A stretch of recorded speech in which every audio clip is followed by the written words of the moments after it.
প্রথমে আমি নিয়ে নিচ্ছি 1 কাপ বেসন। এবার এতে দিয়ে দিচ্ছি আদা কাঁচা লঙ্কা বাটা হাফ চামচ, জিরের গুঁড়ো 1 চামচের 4 ভাগের 1 ভাগ, দিয়ে দিচ্ছি ধনে গুঁড়ো হাফ চামচ, রেড চিলি পাউডার হাফ চামচ, দিয়ে দিচ্ছি পরিমাণ মতো লবণ। এবার যে কাপ মেপে আমি বেসনটা নিয়েছিলাম সেই কাপ মেপে দিয়ে দিচ্ছি 1 কাপ জল। এবার এই সমস্ত উপকরণটা ভালো করে একটু মিশিয়ে নিচ্ছি। এখানে 1 কাপ জল দিয়েছি আগে, আরো হাফ কাপ জল দিয়ে দিলাম। টোটাল 1 কাপ বেসনের জন্য এখানে আমি 1.5 কাপ জল দিয়েছি। এবার এটাকে ভালো করে একটু 2 মিনিট ফেটিয়ে নিচ্ছি। 2 মিনিট হয়ে গেছে। এবার উনানে কড়াই বসিয়ে দিয়ে তেল গরম করতে দিয়েছি, দিয়ে দিলাম হাফ চামচ জিরে।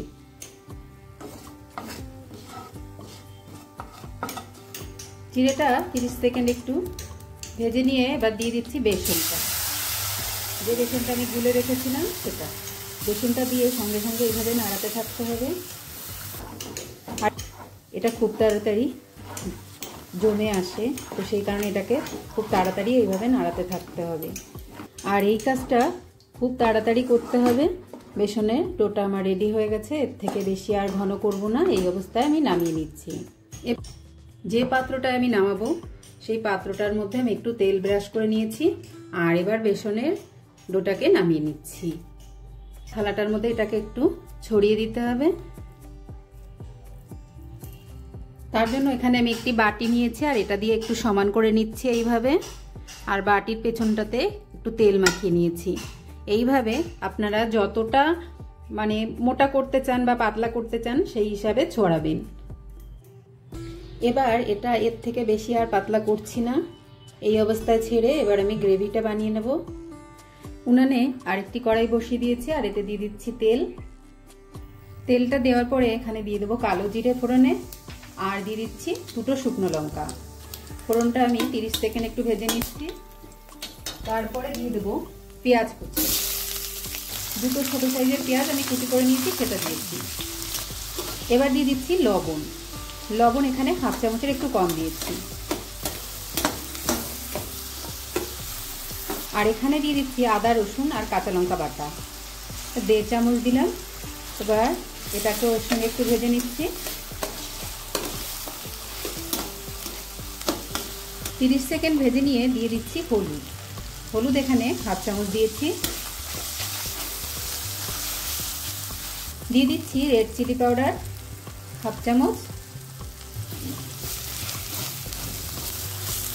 এবার দিয়ে দেবো টমেটো, একটা টমেটো আমি কুচি করে দিয়ে দিয়েছি। দিয়ে দিচ্ছি সামান্য একটু জল, যাতে মশলাটা পুড়ে না যায়। এবার মশলাটাকে একটু ঢেকে রান্না করে নিচ্ছি।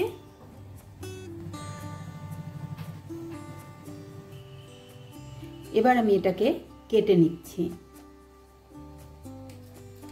একটা চাকুর সাহায্যে এইভাবে কেটে নিতে হবে।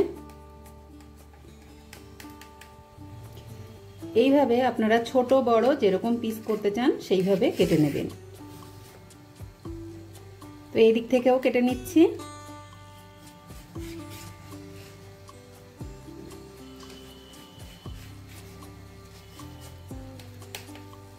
তো আমি বেসনের ডোটা থেকে এইভাবে ছোট ছোট পিস করে কেটে নিয়েছি। 2 মিনিট পরে দেখে নিচ্ছি মশলাটা থেকে তেল ছেড়ে দিয়েছে, মশলাটা হয়ে গেছে রেডি। এবার আমি এখানে দিয়ে দিচ্ছি জল। জলটা আপনারা আপনাদের মতো করে দেবেন, যেমন গ্রেভিটা রাখতে চান সেই হিসাবে জলটা দিয়ে দেবেন। গ্রেভিটা হতে থাকুক, ততক্ষণ আমি এই পাশে ফ্রাই প্যান বসিয়ে তাতে দিয়ে দিচ্ছি সাদা তেল। তেলটা হালকা গরম হলে এর মধ্যে আমি বেসনের ডোটাকে, যেটা আমি পিস করে কেটে রেখেছি সেটা, এটা খুব বেশি একটা ভাজার দরকার নেই, 2 মিনিট ভেজে নিলেই হবে। এবার এগুলোকে উল্টে নিচ্ছি। এই পাশটাও আমি 1 মিনিট মতো ভেজে নেব। 1 মিনিট হয়ে গেছে, এগুলো আমার ভাজা হয়ে গেছে, নামিয়ে নিচ্ছি। আর বাকি যেগুলো আছে সেগুলোকেও একইভাবে আমি ভেজে নেব।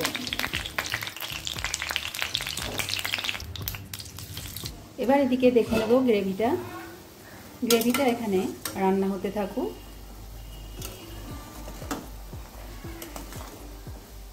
আর লাগছে আমার আলু। এখানে আমি দুটো সিদ্ধ করে রাখা আলু নিয়েছি। এবার এই আলুটাকে একটু ছোট ছোট করে কেটে নিচ্ছি। এটা আমার সিদ্ধ করে নেওয়া আলু, সেই কারণে এটাকে আমি আর ভাজবো না, এইভাবেই আমি গ্রেভিটার মধ্যে দিয়ে দিচ্ছি। এই গ্রেভির মধ্যে আমি সিদ্ধ আলুটা দিয়ে দিলাম। আলুটা দিয়ে আমি 2 মিনিট রান্না করে নিয়েছি। এবার দিয়ে দেবো ভেজে রাখা বেসনটাকে।